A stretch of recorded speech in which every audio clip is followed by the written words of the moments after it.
Assalamualaikum warahmatullahi wabarakatuh. Berjumpa lagi dengan saya di Totor Oplosan, tempat berkumpulnya para pecinta oplos video. Maaf ya teman-teman kalau suaranya agak berisik karena di luar lagi hujan.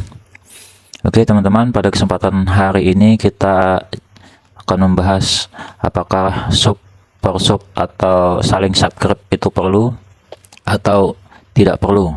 Sebenarnya begini teman-teman, di dalam program partner YouTube itu kan mengharuskan adanya syarat yang harus kita penuhi, yaitu 1000 subscriber. Nah, bagi kita yang baru memulai menjadi seorang YouTuber atau biasa disebut dengan YouTuber pemula, maka kita perlu memutar otak bagaimana caranya agar bisa mencapai 1000 subscriber itu. Pada kesempatan kali ini saya ingin mengatakan bahwa perlu nggak perlu sih saling sub itu, tergantung situasi dan kondisi. Saling sub itu tidak perlu atau nggak perlu atau jangan dilakukan jika pertama kita adalah orang yang terkenal, kita punya nama, banyak orang yang mengenal kita, anggaplah seperti artis, pejabat, atau orang penting lainnya. Kita nggak perlu melakukan saling sub, karena saat orang mengetikkan pencarian baik itu di YouTube ataupun di Google, secara otomatis nama kita akan muncul, nama channel kita akan muncul. Jadi yang pertama, syarat pertama, kita tidak perlu melakukan saling sub jika kita orang terkenal. Yang kedua nih, tidak perlu melakukan saling sub jika kita adalah YouTuber yang sudah memenuhi syarat untuk pengajuan monetisasi, apalagi sudah bertahun-tahun jalan monetisasi. Nggak perlu saling sub. Kita sering dengar, jangan lakukan saling sub, itu akan menghancurkan channelmu. Siapa yang bilang? YouTuber besar. Kenapa? Karena mereka nggak perlu lagi saling sub. Nah sekarang kita belum punya subscriber, mau ngandelin apa biar bisa dikenal orang? Channel kita biar dikenal orang, bagaimana caranya? Kita masih butuh subscriber. Itu yang kedua. Kita tidak perlu melakukan saling sub jika kita menguasai teknik SEO. Bagaimana itu bang?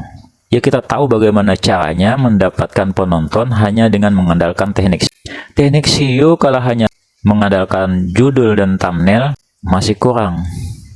Masih banyak tempat-tempat yang harus kita titipkan link-link yang mengarah ke YouTube kita. Kalau YouTuber yang baru memulai di YouTube, tapi dia sudah punya banyak blog atau website, tidak terlalu sulit bagi dia untuk mendapatkan subscriber alami dengan berbekal blog dan website yang dia punya untuk dijadikan sebagai backlink yang mengantarkan penonton ke channel mereka.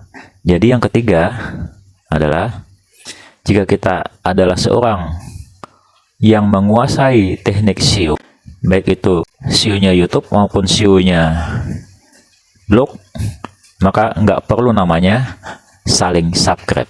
Kok bisa begitu bang? Nah itu nanti urusannya lain, bicaranya nanti di tempat lain aja, di video yang lain aja.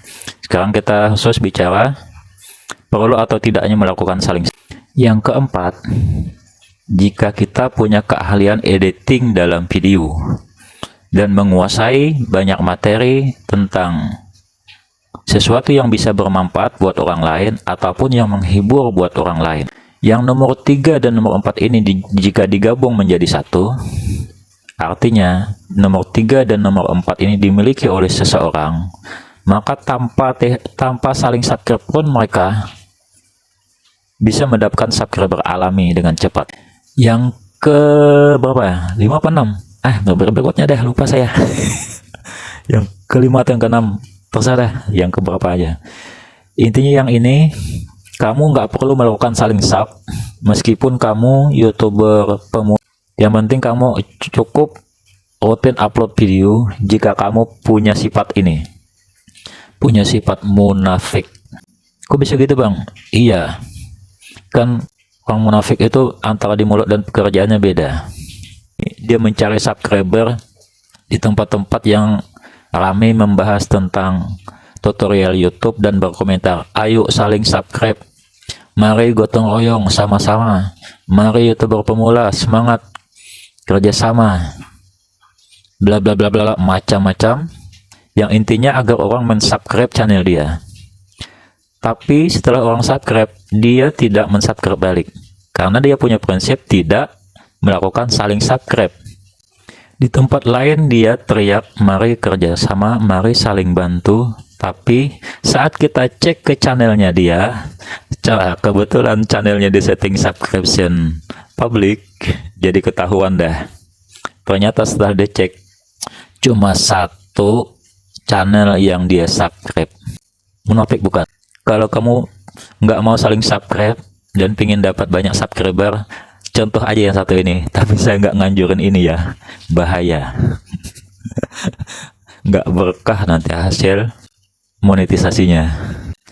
Oke, sementara itu aja dulu ulasan dari saya. Tidak perlu saling subscribe jika memenuhi beberapa syarat yang saya sebutkan di atas tadi. Jika ada yang ingin ditambahkan, silakan.